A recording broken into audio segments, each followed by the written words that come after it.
Bismillahirrahmanirrahim. Hello everyone, this is Syed Malik, and in this video, we're going to begin with the sixth problem of final account with adjustments, intermediate first year accountancy. Now let us begin with our problem. Prepare final account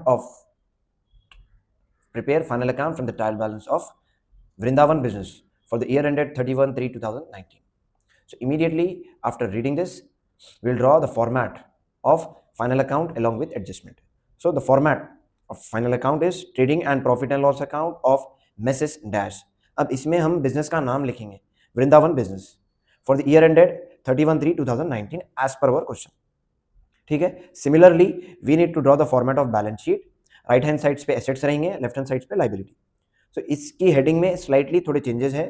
observe very carefully. Balance sheet of Mrs Vrindavan business. अब इधर for the year ending के बजाय हम लिखे as on. And in addition to this DRCR balance sheet में हम नहीं लिखते because it is not an account, it is a statement. और स्टेटमेंट में DRCR हम नहीं लिखते. Now let us begin with our question.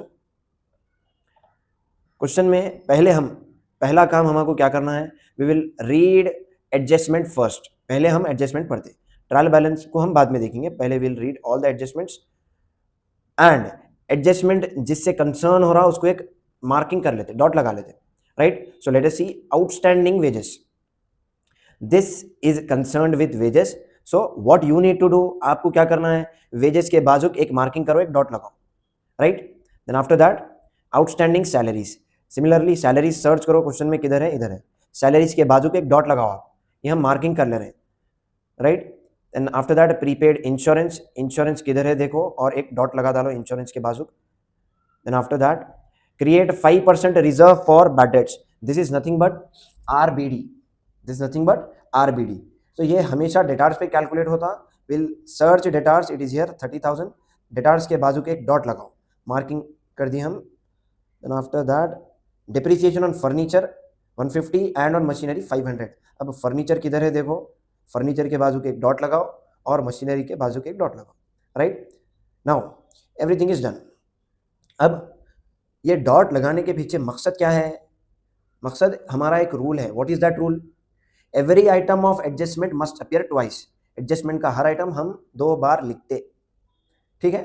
So to avoid confusion हम डॉट लगा रहे हैं. एक भी एडजस्टमेंट को भूलना नहीं है. अगर आप भूल गए तो क्या होता, बैलेंस शीट टैली नहीं होती और फुल मार्क्स नहीं मिल सकते आप. This is the main reason behind marking. Now let us understand all these adjustments and their effect.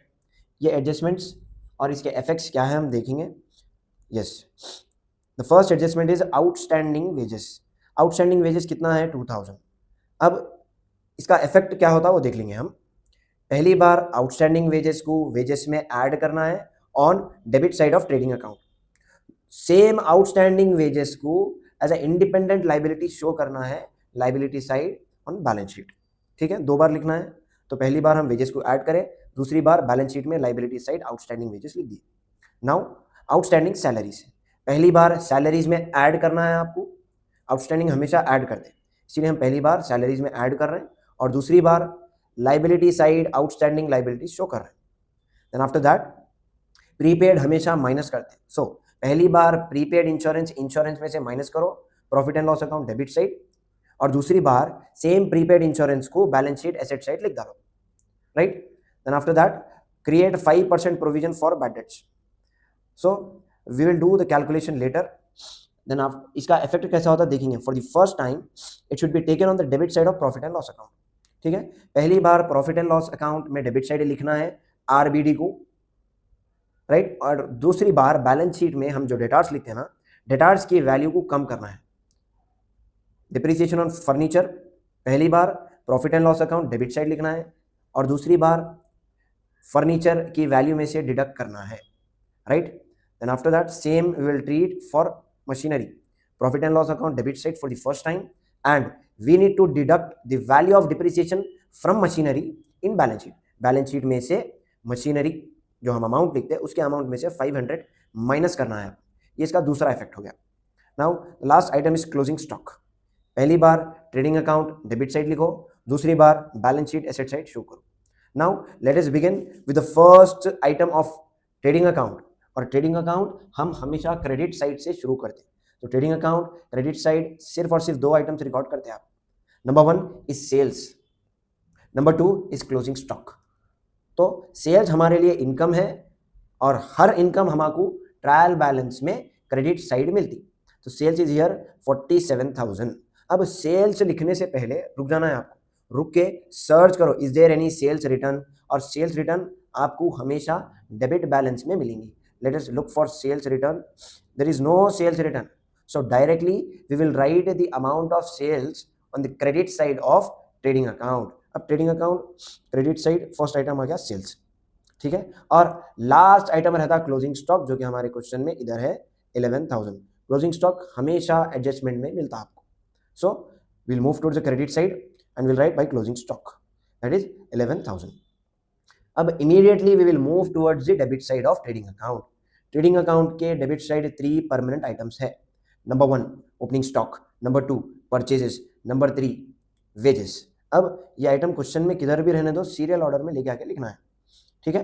The first one is opening stock, so where we can see opening stock here, opening stock question में हमारे opening stock नहीं है।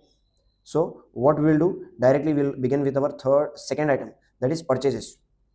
Purchase कितना है, purchases is 22,000 is purchases, ठीक है।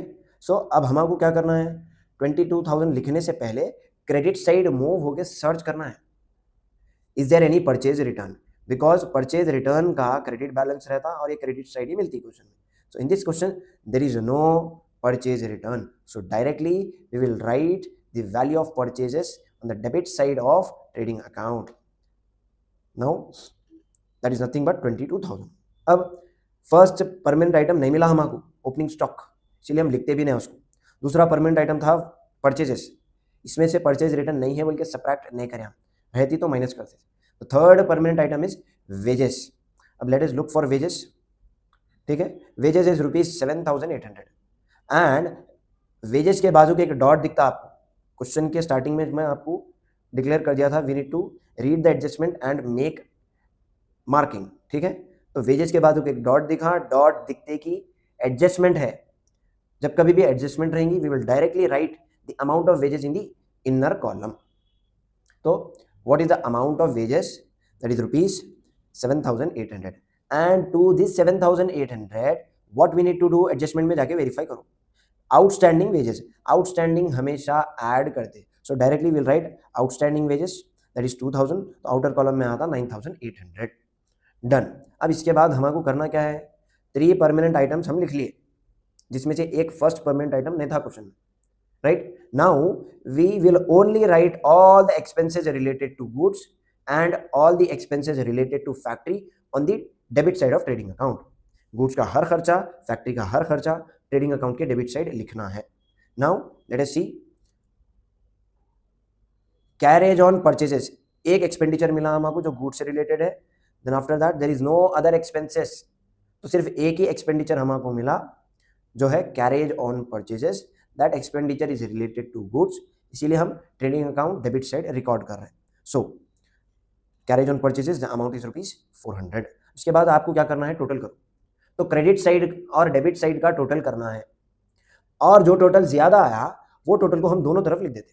सो जब आप टोटल करेंगे तो क्रेडिट साइड का टोटल ज्यादा है जो कि 58,000 है। अब ये 58,000 को हम डेबिट साइड पे लिख देते, right. And from this 58,000 we need to subtract the total of debit. Debit का टोटल हम करे थे, ठीक है, वो टोटल को 58,000 में से सबट्रैक्ट करो। सो what you will get gross profit carried down that is 25,800। ये कैरिड डाउन लिखते कि ब्रॉड डाउन करना हमारी रिस्पॉन्सिबिलिटी है, ड्यूटी है। सो directly it will jump from the debit side, gross profit carried down will jump from the debit side and move towards the credit side below the total. So 28,500। अब credit side से debit side jump होके brought down लिखते कि immediately profit and loss account शुरू हो जाता। Profit and loss account शुरू हो गया। Now let us consider is there any income which is related to profit and loss account, और इनकम हम क्वेश्चन में क्रेडिट साइड सर्च करते। Sales no, creditors is our liability, capital is our liability, bills payable is our liability. कोई भी income नहीं है जो profit and loss account से रिलेटेड है। Now directly we will move towards the debit side, और डेबिट साइड पहला आइटम रहेगा सैलरीज, ठीक है। अब salary is 6000। Always remember, profit and loss account debit side एक परमानेंट आइटम रहता ही रहता, दैट इज सैलरीज। अब सैलरीज के बाजू एक डॉट लगा हुआ दिखता है आप लोगों को, अगर आप एडजस्टमेंट पढ़ के डॉट लगाए तो। सो डॉट दिखते कि हमको वैल्यू इनर कॉलम में लेना है, and we will look in the adjustment. ये डॉट हम क्यों लगाए, आउटस्टैंडिंग सैलरीज है बोल के हम सैलरीज के बाजू डॉट लगाए। So what we need to do, we need to add outstanding salaries to the salary. So we will move towards the debit side and we write salaries, that is 6000, and to this 6000 we need to add outstanding salaries, that is 1000. So the total salaries will be 7000. Now we have completed the first item of profit and loss account. अब हमको क्या करना है, we will consider all the expenses and losses which does not belong to trading account. जो expenditure हम trading account में नहीं consider करें उसको प्रॉफिट एंड लॉस अकाउंट में कंसीडर करना है।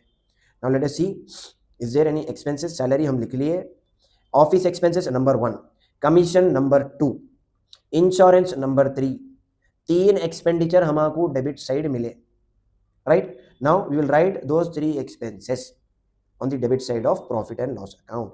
Number 1, office expenses 500, then commission 600, then insurance. अब इंश्योरेंस पे डॉट लगा हुआ दिख रहा, इसीलिए हम उसकी वैल्यू को इनर कॉलम में लिख लिए। Now what we need to do, we need to deduct prepaid insurance from insurance. अब प्रीपेड इंश्योरेंस कितना है, डॉट हम क्यों लगाए थे, एडजस्टमेंट में जाके वेरीफाई कर रहे हैं। प्रीपेड इंश्योरेंस हम हमेशा लेस करते, we will deduct 50 rupees from insurance. So the total amount will be 350, right? Then after this we will move towards our adjustment. अब एडजस्टमेंट में आके देखना है आपको, is there any expenditure which is related to profit and loss account और loss. Expenditure है, loss रहा जो प्रॉफिट एंड लॉस अकाउंट से रिलेट कर रहा, तो हम उसको लिख देते। Now let us see, outstanding salaries हम कंसीडर कर लिए, प्रीपेड इंश्योरेंस हम कंसीडर कर लिए, एंड आरबीडी हम कंसीडर नहीं करें, डेप्रिसिएशन ऑन फर्नीचर हम कंसीडर नहीं करें, और डेप्रिसिएशन ऑन मशीनरी हम कंसीडर नहीं करें। तो there are 3 expenditure present in adjustment which are related to profit and loss account. Adjustment जब हम ऑब्जर्व करें तो एडजस्टमेंट में से 3 एक्सपेंडिचर ऐसे मिले हमको जिसको प्रॉफिट एंड लॉस अकाउंट में लिखना है। So first we will write bad debts, sorry RBD on the debit side of profit and loss account. अब इसकी कैलकुलेशन देखिए, 30,000 इंटू 5%। अब ये 30,000 कहाँ से आया, 30 RBD must be calculated on the debtors. Debtors की वैल्यू क्वेश्चन में देखिए कितनी है, 30,000, इसीलिए 30,000 इंटू 5% करना है हमको। अब it is very simple and easy, 30,000 का 10% पहले कैलकुलेट करो। अब 10% कैलकुलेट करने के लिए 30,000 में से एक जीरो एलिमिनेट कर दो, हटा डालो, तो कितना हो जाता, दैट विल बी 3,000। 3,000 10% की वैल्यू है, तो आधा कर दो 3,000 को, डिवाइडेड बाई 2, सो 1,500 हो जाता, जो कि 5% की वैल्यू रहेंगी, right. Now we will write depreciation on furniture, that is 150। Question में ऑलरेडी दे दिया, जितना डिप्रिसिएशन हो रहा उतना ही लिखना है हमारा। We don't need to calculate, we don't need to do anything, कुछ भी करना नहीं है। डिप्रिसिएशन की वैल्यू क्वेश्चन में पहले से कैलकुलेट हुई हुई है, डायरेक्ट लिख डालो। Depreciation on machinery that is 500। Now everything is done. अब आपको क्या करना है, आप करो टोटल, डेबिट साइड का भी करना है और क्रेडिट साइड का भी करना है। If you do the total of both the sides, आपको क्रेडिट साइड का टोटल ज्यादा मिलता, एंड दैट विल बी 25,800। अब जो टोटल ज्यादा है उसको हम दोनों तरफ लिख देते, डेबिट साइड भी लिख देते, and from this 25,800 we need to subtract the total of debit. तो जब हम डेबिट साइड का टोटल 25,800 में से सबट्रैक्ट करेंगे, will get net profit, and that net profit must be transfer to capital account, जो कि कितना है, 15,200। After this immediately we will begin with the first item of liabilities, that is capital 25,000। अब इसमें हमको ऐड करना है नेट प्रॉफिट, जो कि 15,200 आया just now, and this 15,200 add करने के बाद the value of capital will be 40,200।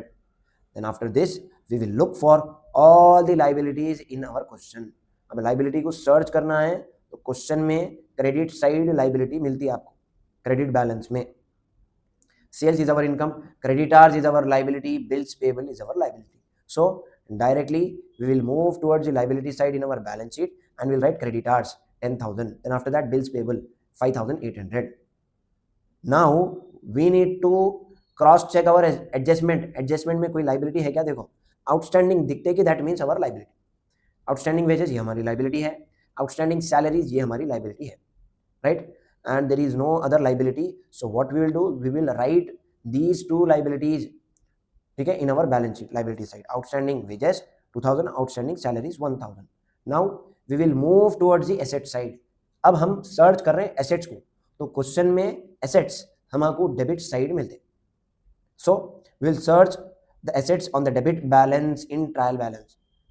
The first asset is debtors, furniture, machinery, bank balance, bills receivable, cash. 6 assets हमको ट्रायल बैलेंस में मिले. Now directly we will write all those 6 assets on our asset side of balance sheet. The first asset is debtors. अभी inner column में लिया हमें, क्यों? Debtors के बाजू डॉट है इसीलिए. Now we will subtract RBD from our debtors. तो 1500 आरबीडी की वैल्यू है जो कि हम already profit and loss account में कैलकुलेट कर लिए. And this 1500 must be deducted from debtors. तो एक्चुअल वैल्यू आती है 28,500. Then after that will write machinery, sorry furniture 3000.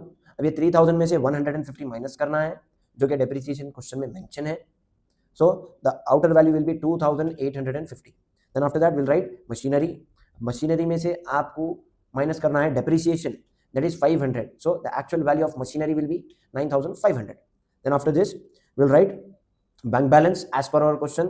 Then after this bills receivable 2,000. Then after this we'll write cash.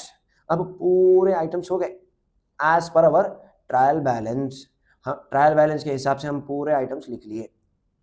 Now we will jump into adjustment and search. कोई भी asset इधर है क्या? Yes, prepaid expenditure will always be considered as our asset. So insurance is our expenditure and it is prepaid. Prepaid insurance 550. So 50 हमको asset side बताना है. And closing stock 11,000. ये दो assets है. We'll directly write these two assets on the asset side.